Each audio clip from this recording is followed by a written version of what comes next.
everyone. So today I wanted to share with you all the books that I read in August, and I didn't end up doing a mid-August wrap-up this month because for two reasons. One, the beginning of August was just too busy, so I just didn't have time to film. And secondly, because I was so busy planning homeschool and everything, I only finished 3 books in the beginning of August, and a couple of them I had already started before the month started, so I basically didn't read much at all in the first couple of weeks.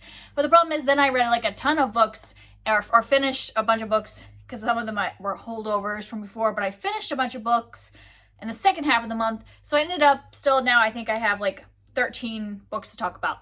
So I'm going to try to go a little quickly because I don't want this to be too long. I just don't feel like doing a long video. So what I'm going to do is I'm going to go in order from the one I like the best and go down so that if I get tired of filming, I'll talk less about the ones I didn't like as opposed to wanting to talk more about the ones I really loved.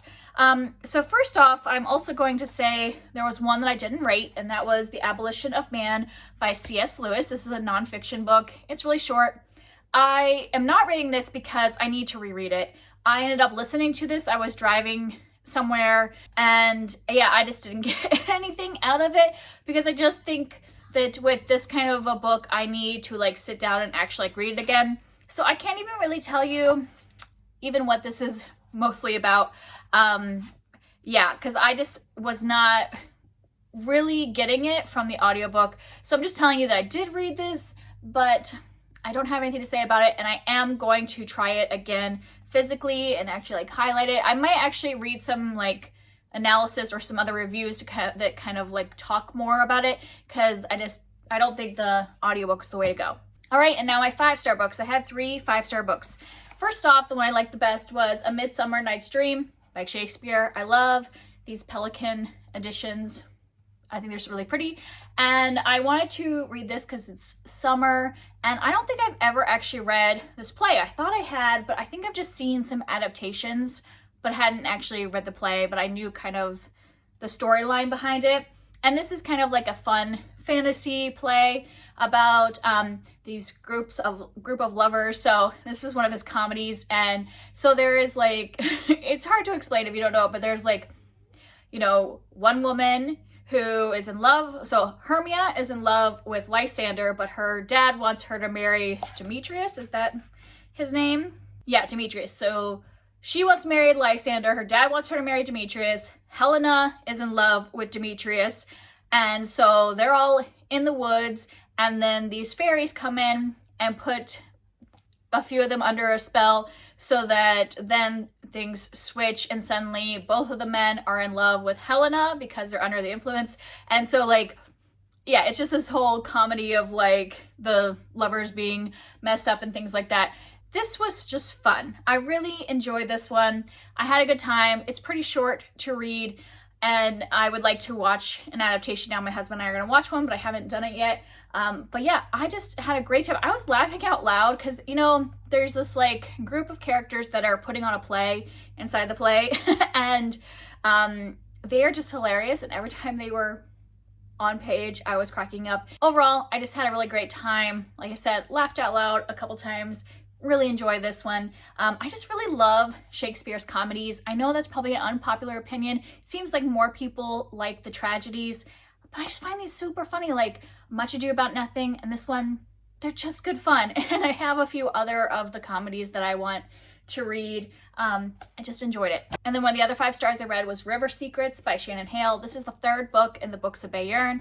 So, you know, since it's the 3rd book in, I can't really talk much about plot, but we are following a one of my favorite characters. His name is Razzo, and I just think he is just like the sweetest, fun character in this kind of like middle grade fantasy. I just really enjoy him and his growth in this book, because I think in the first 2 books he's kind of just like the comedic relief best friend kind of character, but in this one he gets a lot more growth, and there is some more like war story thing happening in this. Like I said, I don't want to talk much about it because it is, you know, they're in the series, but I've given the first 3 books in this series 5 stars.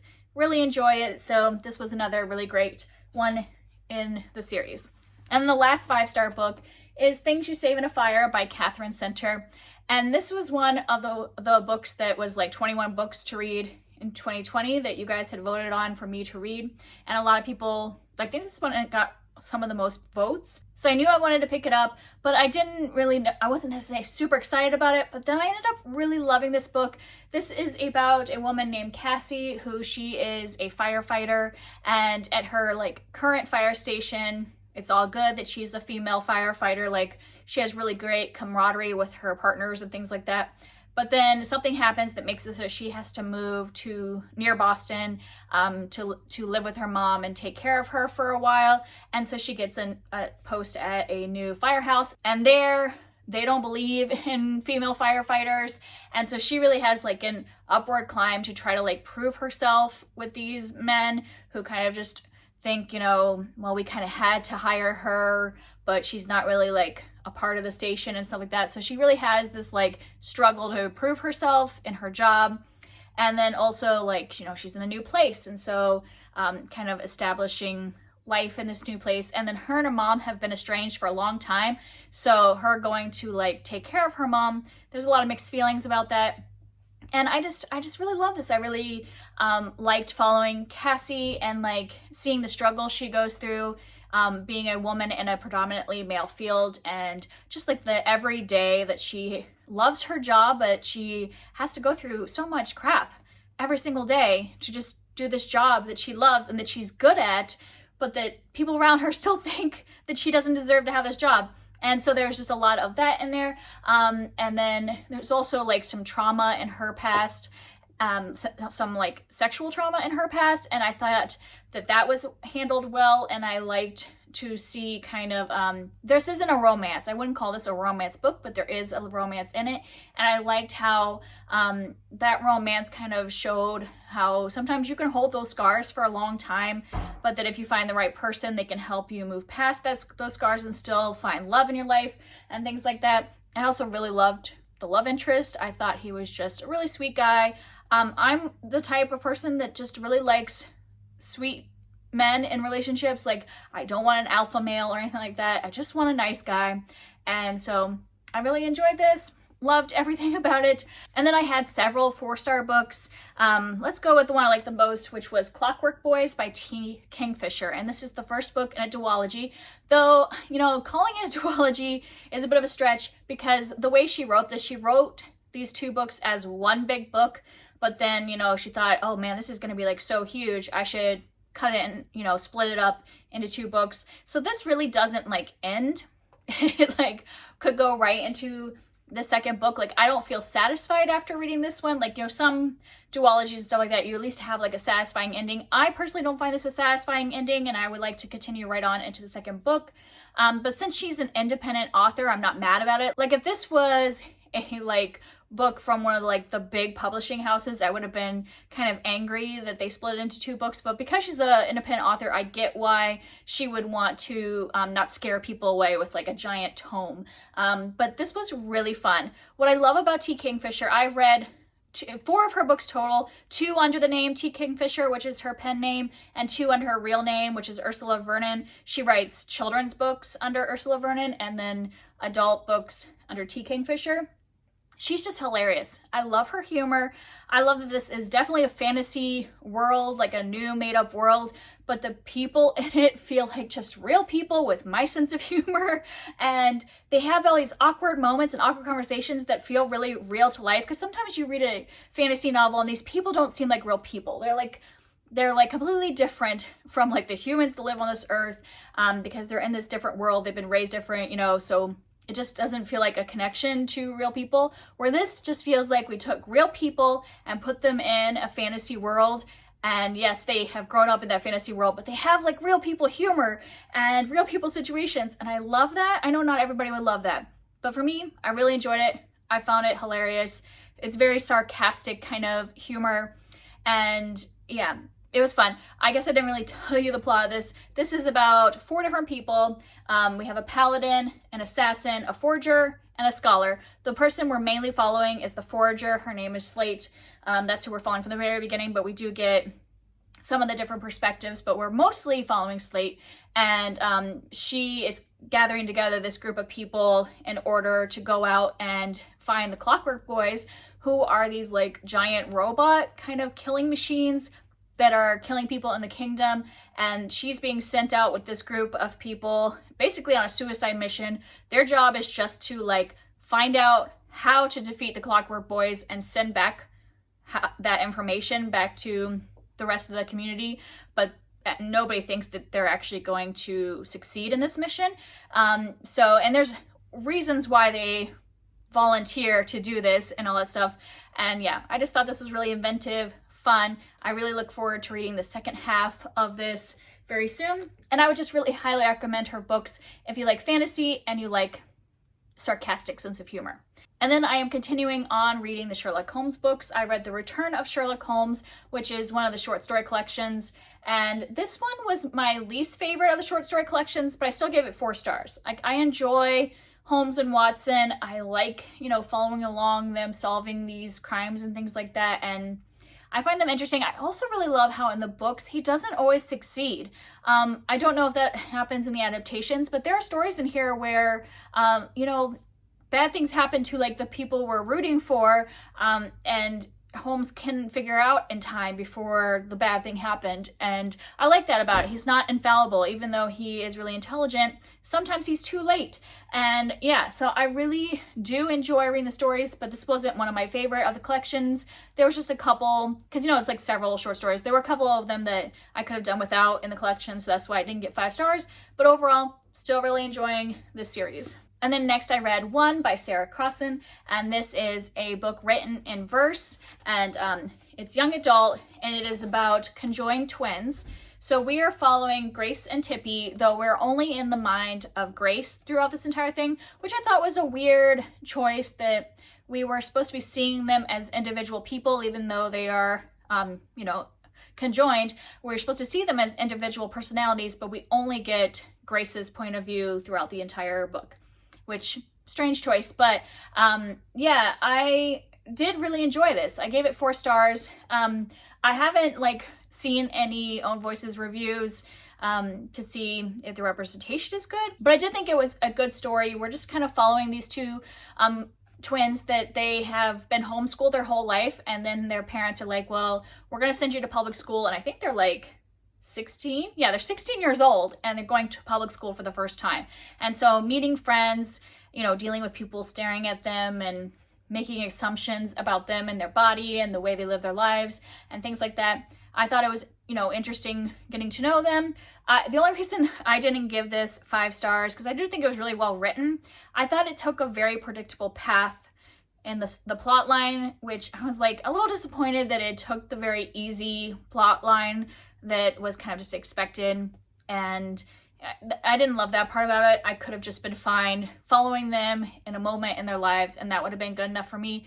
I'm obviously not going to tell you what happens, but it's very predictable where this is going. But I still thought it was a good book, and I would try other books by her. And then my last 2 4-star reads were the read-alouds that I did with my daughter for school. They're the chapter books. So we will be reading chapter books throughout the year. Sometimes they relate to other things that we are learning, and sometimes they are just books targeted towards her age at around 6 years old. And she just devours listening to chapter books. Some of these, one of these I had planned for 2 weeks, and we finished it in 5 days, because she was just read more, read more, read more. And I basically would just read until my throat gave out. And if it wasn't for me and my capability of reading out loud for a certain amount of time, we would probably finish a chapter book in a couple days, because she's just loving them. So both of these ended up getting 4 stars from me. I will say that even though I gave them 4 stars, I don't know if they would have been 4 stars if I just read them by myself. I think part of the enjoyment was reading them together and talking about these stories with my daughter. So the first one that we read for school was called Maroo of the Winter Caves by Turnbull. And this is related to the Ice Age. So we are following a girl named Maroo who is living at the end of the Ice Age, and it's about her and her family and just their everyday life. And so we start off, they're in the winter caves where they stay all winter, but then as spring comes, they need to leave the caves and follow the herd of deer so they can have food. So it's kind of like them living their nomadic life, and we just follow them for a whole year. Traumatic things happen, obviously survival things happen, and then just also just day-to-day life of being a family living in the Ice Age. Obviously, there is no written history about the Ice Age, so a lot of this will be speculation, but we really enjoyed following this family. For those people with young kids, how about I'll put down below some spoilery content warnings, just because some kids are more sensitive. My daughter is not a real sensitive reader, so some of the things that happened did not bother her, but like I said, if you have a 6-year-old that you would want to read this to, they might be more sensitive. I will put content warnings down in the description. And then the next chapter book we read was The Tale of Despereaux by Kate DiCamillo, and this one was just a fun fantasy book. We're following a mouse named Despereaux, and he is just not conforming to life as a mouse. He wants to explore, and he wants to like get to know the people in the castle. Like he sees the princess, and he falls in love with the princess and wants to hang out with her, and the other mice are like, you never talk to humans, you don't show yourself to humans. So he gets in trouble and thrown into the dungeon, and kind of his story of what happens from there. We're also following 2 other characters. We're following a rat who, you know, grew up in the dungeon and also doesn't conform to the way rats are supposed to be. And then we are thirdly following a girl who is a servant girl. And the 3 of these characters end up interacting throughout the story. Don't want to give it any more away than that. And this is very fairy tale like, I would say, or fable like, this story. So it kind of follows some like ridiculous plot points and things like that. But if you approach it more like a fairy tale, I think you would like it more. There are parts that I did change some wording or left some things out when I was reading it to my daughter, because the servant girl gets beaten quite a bit. And it was a lot. It happened a lot, and as an adult, like this was, you know, this is taking place in more of like a medieval time, so probably child abuse was more prevalent, but it happened like so much that I did cut out some of that, and I stopped the book and like talked to my daughter about this is a different time and place, that is not acceptable and all this stuff. You know, we had to have those conversations, and you know, just some people, even modern adult readers, might not want to read about that much, you know, blatant child abuse in a book. So just warning that is in there, and I did take out some of it for my daughter because it was an excess. But other than that, we really enjoyed the book. We really like Despereaux. Just so you know, since it follows 3 perspectives, Despereaux's not in every like part of the book, and I saw in a lot of reviews people complaining that the book is called The Tale of Despereaux, but he's not in like half the book. So we really are following 3 different perspectives, not just Despereaux.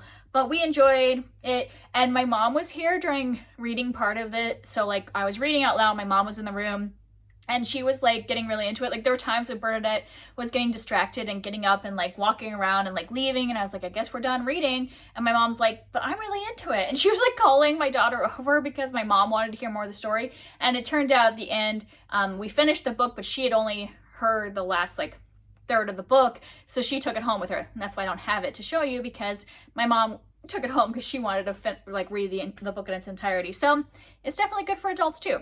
And then on to my 3 stars. These vary quite widely in my enjoyment. I feel like 3 stars are like that for me. Some of them lean more to like the 3.5 star, and some are more like a 2.5. So I have that range. So let's start with the one I like the most, which was The Humans by Matt Haig. And this was a bit of a disappointment because I expected this to be 5 stars. I went into this thinking this would be a 5-star book based on what I had heard about it, and based on the fact that I had read one of his nonfiction books and really enjoyed his like personality and things like that. So I thought I would love this. And then I ended up giving it a high 3. There was just a lot of parts that dragged a lot. So this is about a alien basically who comes to Earth and like takes over the life of this man. What's his name? Professor Andrew Martin. So everybody thinks he is Andrew Martin, but he has taken Andrew Martin's place in life because Andrew Martin was a mathematician that solved this like big problem, math problem that had been stumping people for, you know, a long time. And the aliens are like, okay, if the humans know this, it's going to lead them into too quickly developing technology that they aren't ready for. And so that's why he's sent to kind of bury the information so that the humans don't find it out. but then the more he's there, the more he gets to know the human race and things like that. So it's very philosophical of like an outsider's perspective of human interaction and the things that we feel for each other and things like that.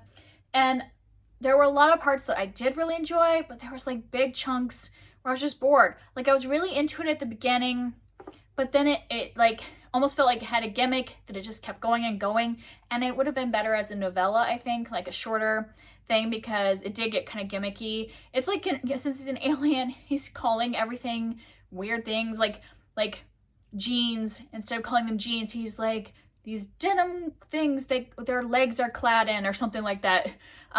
Yeah, so everything has like a different name for it, and it just gets kind of redundant and boring after a while, and I really just wanted to get to the relationship aspect, which it did. And so I liked it when it got there, but there were big chunks in the middle where I was bored. But I'm glad that I read it. I liked the message and would try other things by Matt Haig. I just was more disappointed in this because I was expecting it to be 5 stars, but it was a high 3. Like almost into a 4, but there was enough, like, I just wanted to be done by the end that I feel like I can't really count that as a 4, because I was just like, okay, let's speed up the audio so we can just finish. And then right in the middle, 3 stars, I have Forestborn by Shannon Hale, and this is the last book in the Books of Bayern. And like I said, the first 3 books in the series, I gave 5 stars. I love them. I feel like this was just tacked on at the end. I think she wrote this farther along than the other ones. Let me check that. So this was written 3 years after River Secrets. I don't know if she originally planned on it being a trilogy and this was an add-on, or if she always meant for this to be a book, but it felt like an add-on. It didn't really feel like it contributed much to the story, even though all the past characters are in this one. I just thought this main character was really boring. This one we are following the sister of our main character in this book. This is Razo is our main character, and this one, Ren, is Razo's sister. And she's kind of a non-character, which is it's kind of part of her growth though, but it didn't work because I just wasn't interested in her story, because basically her main thing is that she's in this, you know, big family, and everybody else seems to have this presence in their family and a purpose, and she feels like all she does is just mimic what everybody else does in order to like fit into a situation, but that she doesn't really have her own personality and her own voice, and she's mostly just quiet until she finds out, okay, this is what this person wants from me, I'm gonna act like that. And that's just not very interesting to follow, even though that's kind of the purpose and part of her character growth. It still made it pretty boring. I think maybe if it had been shorter, maybe it wouldn't have been as like dragging. But you know, obviously she needed to have the character growth. I don't know. I just was bored for a good majority of this book, and which is sad because I loved all the other books in the series.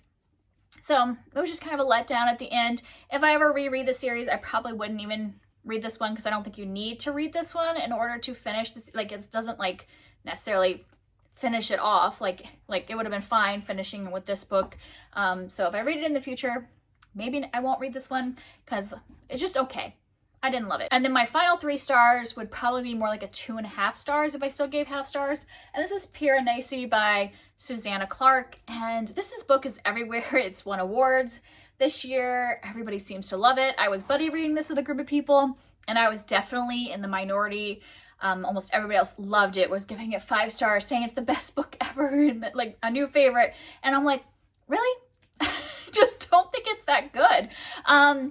I'm not like saying it's bad that other people like it. I'm just saying I don't get it. I don't get the hype. I don't get what everybody loves about it. It's a hard book to describe because it's one of those you kind of are supposed to go in not knowing much, because the main character doesn't really know much. So we're following this main character, Piranesi, and he's in this labyrinth, basically this big house labyrinth with lots of halls and things like that, and following his day-to-day life. And he doesn't have a lot of memories from his past and things like that, but he's keeping journals, and so he doesn't really know much about who he is or why he's there. And we start in like that, so you really don't know what's going on for probably a good half of the book, and you know, you kind of have to just go with it until things start to be revealed, and you do get kind of a wrap up. I feel like it does end up satisfying, like that you find out what's going on and about his past and things like that, which I would, if we hadn't gotten any answers, I would be like, this is 1 star, but at least it did kind of like start to pique my interest about halfway through. But the first half of this book, it took me so long. This is one of the only books I read in the first half of the month. Remember how I said I only finished like 2 or 3 books, and some of them I had already started. This one I started at the very beginning of the month, and it took me the whole first 2 weeks of the month to read it because I kept falling asleep. Every time I would pick it up, I read a couple pages and I'm like, I'm so bored of just watching him wander around this labyrinth. I don't care. So yeah, I just don't get the hype. It wasn't for me, but a lot of other people love it. So watch other reviews because obviously I am the odd one out on that one. And then let's end this off with my only 2-star read, and this one I feel bad about, but I just think this author is not for me. I read Gods of Jade and Shadow by Silvia Moreno-Garcia. This is my second book by the author. I've given them both 2 stars, so I think it's just time to realize that she's not the author for me. But she's so popular and people talk about her all the time, and all of her books, the concepts sound interesting, so I was like, oh, I'll just give her one more try, but obviously there's just something about her writing that just doesn't jive with me. And so this is based off of Mayan mythology. We are following our main character, Cassiopeia, and it's kind of like Cinderella-like at the beginning. Like she, her father had died, and so her and her mother are living with, I think, her grandfather, who doesn't like them, who doesn't treat them very well. And so she is kind of like the servant to her grandfather and her cousin, who's going to inherit the house and the title and all that stuff. And so that's kind of her beginning of her life, you know, the story. Things are not going well for Cassiopeia. And then she kind of has something happens, and she ends up kind of on this journey with the god of death. And so that concept sounded really interesting, like following the god of death and all that. But really, this is a travel book. The whole time we are just traveling from one thing to another, kind of like a quest book where you're traveling and then, like, you know, you meet an obstacle, so you have to solve that obstacle. And every single time they hit an obstacle, it ended up way too quickly for me. And I'm like, that was just too simple the way they solved it. And I was just like, there was nothing interesting to me at all. I would have DNF'd this book, except for I was reading it with a group of people, and I would say half of the group did DNF it. Like, I was one of the ones that stuck with it, but I was like, I just want to make sure to give her a full second chance because I didn't like Mexican Gothic, but since she's so popular, I wanted to make sure I gave her a chance. I have done that. I know her writing is just not for me. So yeah, I just was not interested throughout most of the book in the characters or the plot. I felt like it just ended, like everything was just too simple and not anything pulling me in. So that's it. Those are all the books I read in August. Some that I really loved and would recommend, and then just a few that I didn't like at the end there. So overall, I feel like it was a good month of reading. It was very busy in the first half of the month, so just the fact that I was still able to finish this many books is great. And yeah, if you've read any of these, I would love to talk to you down below, and I will see you next time. Bye.